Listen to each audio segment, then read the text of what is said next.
I want to show you guys something really cool.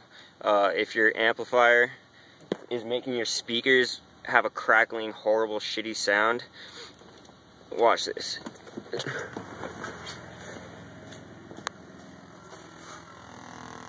Okay, you can hear that, right? Obviously. That's loud and horrible sounding.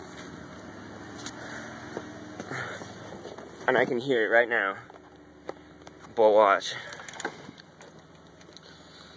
Okay.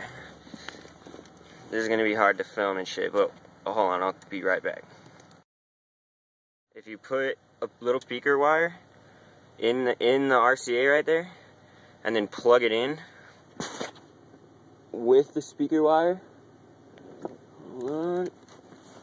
boom. Look. So now it's just I'm gonna cut that, but it's just going in there. And I don't know how the hell it does it. It's magical. But watch.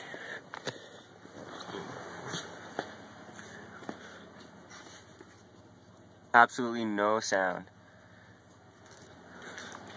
So if you're plugging in an amplifier for your speakers, like this one right here, and your deck is making it whine or making noises like that, just do this. Throw a piece of speaker wire in there. I don't know how that makes it work, but it does. And this deck is Pioneer. Pioneers are notorious for this shit happening. So I know that'll make somebody happy. Alright.